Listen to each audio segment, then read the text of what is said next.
Olá pessoal, comandante Leonardo Matos aqui, nosso Conexão Geo número 259, sexta-feira, 3 de novembro de 2023, trazendo para você a síntese da geopolítica da semana, com os principais eventos que eu considero relevantes para o conhecimento de você. Mais uma vez, agradecer aí pela audiência, né? O número aí de seguidores lá no YouTube está crescendo, tenho certeza que vocês aí que têm me ajudado a divulgar meu trabalho são grandes responsáveis por isso. Com relação, não tem como fugir, sei que todos estão aí massacrados com as cenas do conflito entre Israel e Hamas, mas quero trazer para vocês como tema inicial dessa nossa revisão aí, dessa síntese da semana, uma questão para a nossa reflexão. Quem é o vilão, afinal de contas, desse conflito entre Israel e Hamas? E eu faço essa pergunta para vocês e até peço que vocês puderem, mais uma vez, responder essa pergunta aí nos comentários do YouTube ou depois lá no Instagram, que eu sempre posto lá no Conexão Geo do Instagram. Me respondam isso. Na opinião de vocês, quem que é vilão nessa história? É Israel e Hamas? São os dois? Né? Eu queria escutar a posição de vocês. E esse tema, né, de abertura do podcast dessa semana me veio pelas cenas que eu vi naquele aeroporto do Daguestão no último domingo. Nós já temos visto vários eventos nos Estados Unidos, no Reino Unido, na França, em outras partes do mundo, envolvendo aí ações contra muçulmanos e ações contra judeus, né, manifestações claras aí contra judeus.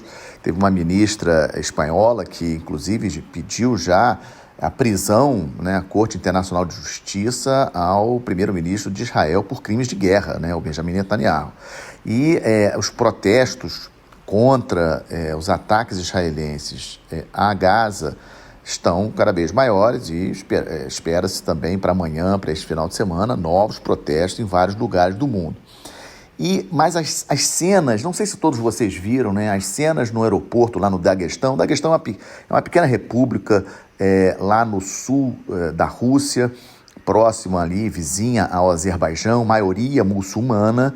E um grande grupo, centenas de pessoas, foram ao aeroporto da cidade porque tinham recebido a notícia da chegada de um avião vindo de Israel com judeus dentro do avião.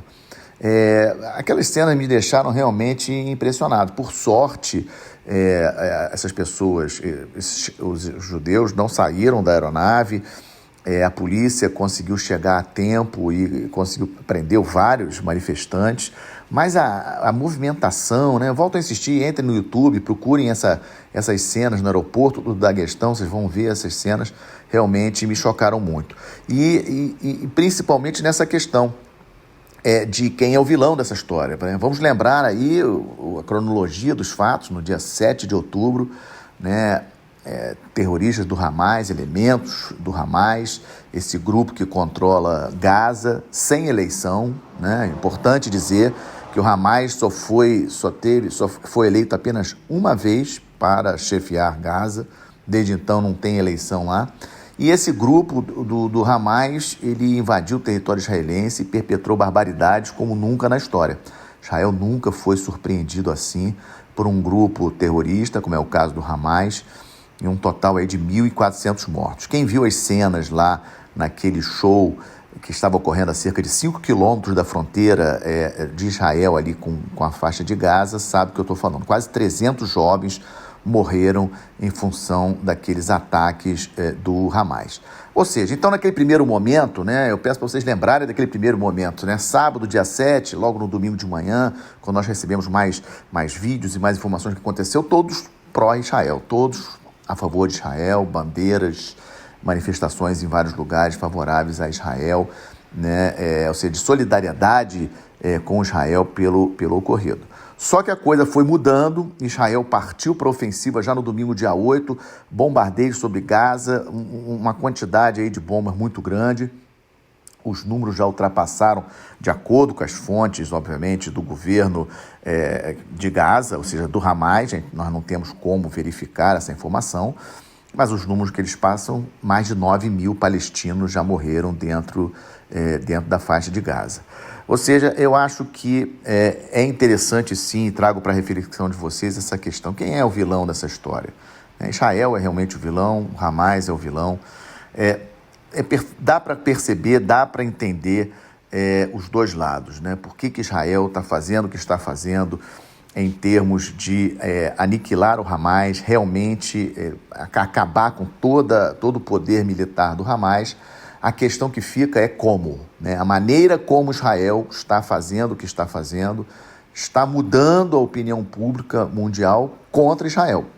Então, nós vimos na última sexta-feira o voto na Assembleia Geral da ONU, onde Israel sofreu aí uma clara derrota, 120 votos a favor do cessar-fogo humanitário. Apenas os Estados Unidos, dos países membros permanentes do Conselho de Segurança da ONU, apenas os Estados Unidos, eles votaram contra, né, essa questão do cessar-fogo que foi votada na última sexta-feira na Assembleia Geral da ONU. 14 países votaram contra. 120 votaram a favor. E aí tivemos, assim, por exemplo, entre os países membros permanentes do Conselho de Segurança, a China e a Rússia, já era esperado que votariam a favor dessa resolução, mas a França foi interessante. A França, né, um aliado dos Estados Unidos na OTAN, também foi favorável. E o Reino Unido, que é o outro membro permanente do Conselho de Segurança da ONU, lembrando a vocês, Estados Unidos, Reino Unido, França, China e Rússia, os 5 membros permanentes, o Reino Unido se absteve, né? O Reino Unido não votou contra, como foi o caso dos Estados Unidos. Os Estados Unidos claramente isolados na Assembleia Geral da ONU com relação a esse voto. Só que a questão ela foi avançando, né? A questão dos protestos, desde sexta-feira passada, a questão dos protestos, a questão das cenas, né, da destruição em Gaza, da morte de crianças, de mulheres palestinas dentro de Gaza. Felizmente foi autorizada a entrada de ajuda humanitária, já conseguiram entrar alguns caminhões, alguns feridos já conseguiram sair lá da faixa de Gaza. Também tivemos a saída de alguns estrangeiros, né? Aqueles que têm passaporte de outro país, alguns já conseguiram sair de Gaza ali para aquela fronteira com o Egito. Isso já foi um avanço, mas, sem sombra de dúvidas, a imagem de Israel está bastante debilitada em função da maneira como ele está fazendo esse ataque ao Hamas. Como já falei aqui, um ataque dificílimo, né? Ou seja, nós estamos falando aí de uma região muito urbana, são quilômetros de túneis, e para poder chegar lá, e com uma diferença muito grande, vocês não podem esquecer disso quando vocês olharem essa questão. 200 reféns, escudos humanos feitos pelo Hamas. Isso é abominável, isso é inaceitável, não se pode defender o Hamas, né? Uma coisa é a questão palestina, a questão dos 2 estados, isso é outra discussão, mas não se pode defender o Hamas nessa questão. Fazer 200 pessoas de reféns, usando essas pessoas como escudo humano, é algo que não pode acontecer. Mas Israel precisa entender que, da maneira como está fazendo, está atraindo o ódio, né, a revolta, não só de muçulmanos pelo mundo, mas de outras pessoas. Várias pessoas que são de outra religião estão se opondo contra Israel nesse momento. Então é algo para o governo israelense, para as Forças Armadas israelenses avaliar, e já estou percebendo movimentos de pressão em cima do presidente Biden para que o presidente Biden dos Estados Unidos pressione Israel com relação à maneira como Israel está conduzindo esse ataque contra Gaza. Vamos seguir acompanhando uma situação bastante preocupante. Nós não temos como prever quando vai encerrar as ações militares e até como será o final desse conflito entre Israel e Hamas. Segundo tema para vocês, um fato novo na questão do conflito entre Rússia e Ucrânia. Aliás, não podemos esquecer que o maior conflito na Europa depois da Segunda Guerra Mundial ainda não acabou, está acontecendo. Pessoas estão morrendo na fronteira, na linha de combate entre Rússia e Ucrânia. Os ucranianos ainda tentam furar, digamos assim, a barreira, né, a defesa que os russos fizeram.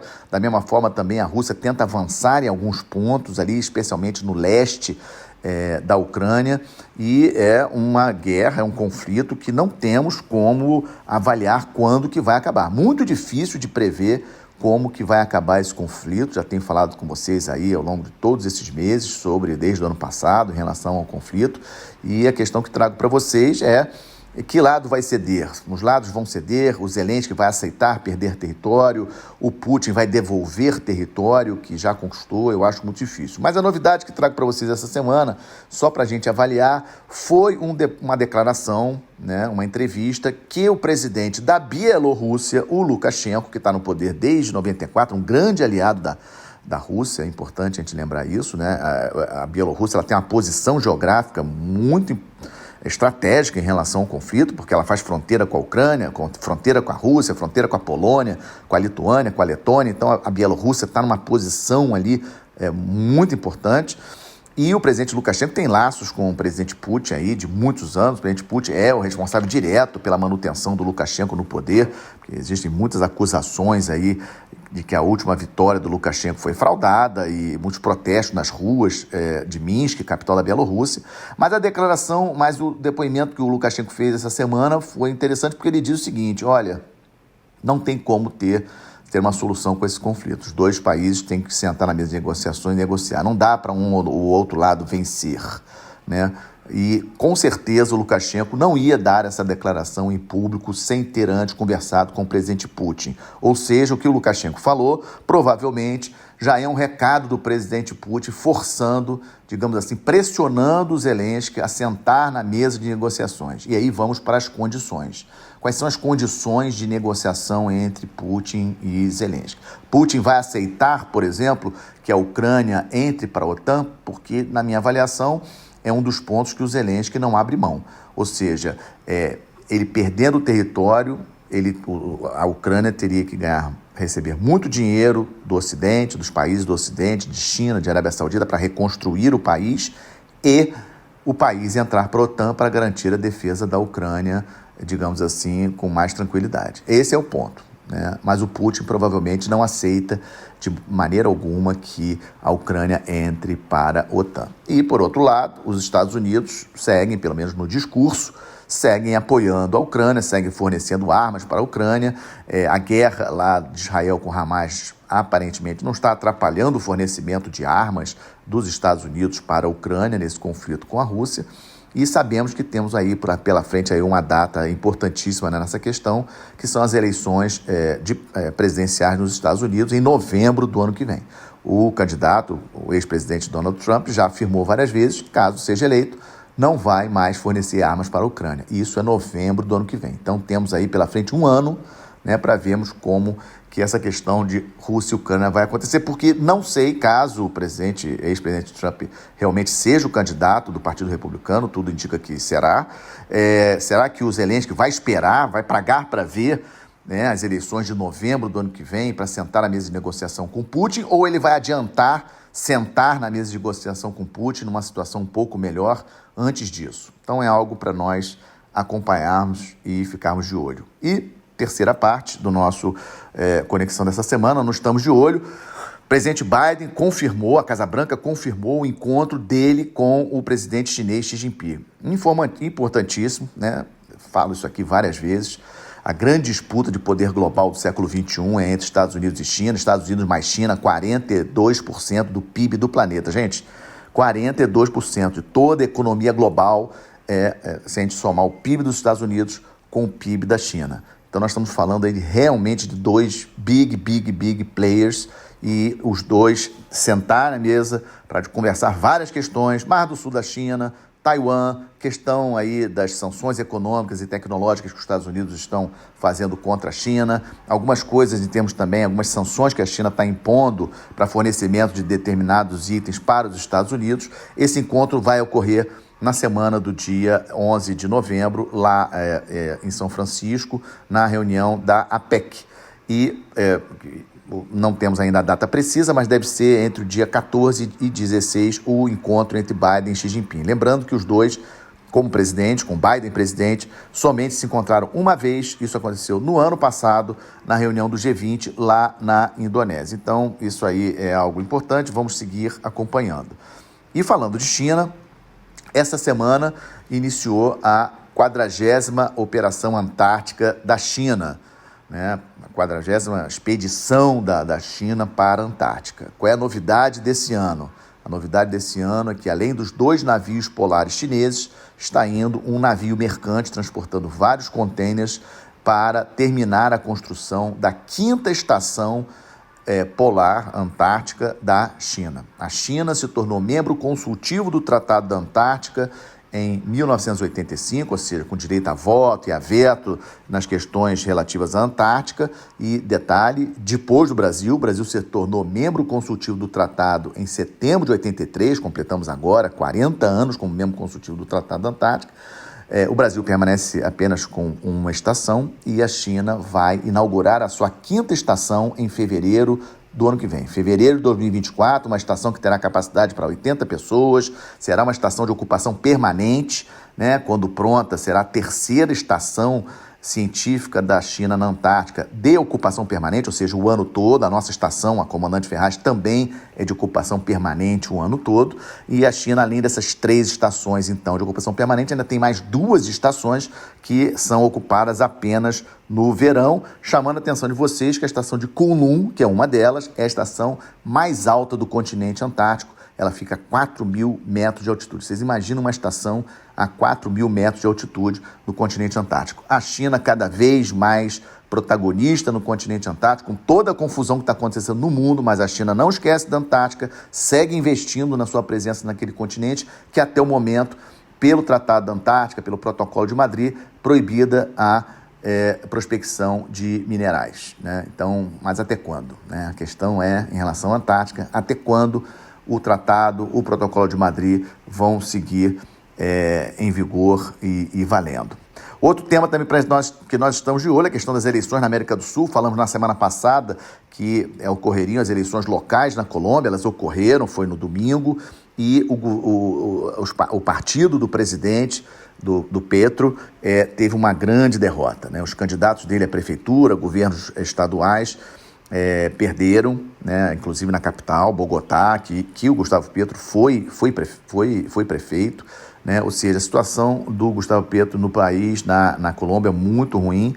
Ainda está longe, né? As eleições para presidente da Colômbia serão apenas em 2026, mas, no momento, o presidente colombiano está politicamente bastante enfraquecido. Também sabemos que ocorreram aquelas prévias da oposição lá na Venezuela. Ano que vem teremos eleições gerais na Venezuela, mas essa semana o Tribunal de Justiça da Venezuela suspendeu o processo. Ou seja, a vitória da Maria Corina assustou o governo do presidente Maduro. Então, também há algo para nós acompanharmos. E, obviamente, acompanhando aí o processo na Argentina. Segundo turno das eleições ocorrerão no dia 19 de novembro. Até o momento, o atual ministro da Economia, Sérgio Massa, o candidato do governo, está com uma ligeira vantagem em relação ao Milei, que é o candidato da oposição, entre 5% e 10% de vantagem, mas ainda temos um tempo até o dia 19 de novembro, muito difícil ainda de cravar quem será o novo presidente da Argentina, que assumirá a presidência no dia 10 de dezembro. E, fechando, como sempre, com boa notícia, um resultado assim, excelente de um importantíssimo exercício que a Marinha do Brasil realizou na área do Comando do 2º Distrito Naval, lá, especificamente lá em Salvador. Uma operação que nós chamamos de MINEX 2023, de combate, né, de guerra de minas. Então, estamos vendo, por exemplo, na guerra lá entre Rússia e Ucrânia, o uso de minas marítimas, né, atrapalhando muito e prejudicando muito o tráfego de navios. Ou seja, ainda é muito importante os países terem capacidade de manter os seus portos abertos, né, sem minas marítimas. E, pela primeira vez, a Marinha do Brasil, empregou um drone marítimo específico para isso, né? O Suppressor, né? É um drone que um projeto entre a empresa gerencial de projetos navais, a Ingepron, e a empresa Tidewise, né? Um marco aqui na América do Sul, América Latina. Nunca nenhum país empregou num exercício dessa monta um veículo não tripulado, ou seja, tem radar, tem sonar, etc., e ele foi empregado na questão da deteção de minas marítimas. Então foi um sucesso, tenho falado muito nisso. Nós estamos vendo na guerra da Ucrânia o uso de drones aéreos, drones marítimos, cada vez maior, e o Brasil precisa estar na vanguarda disso. Então trouxe essa excelente notícia para vocês, para fecharmos mais um Conexão Geo, agradecendo pelo apoio, pelos likes, pelos comentários, né? E mais uma vez pedindo que, se vocês gostaram, deixe o seu like, compartilhe com os amigos, ajudando a impulsionar esse meu trabalho. Muito obrigado, excelente final de semana.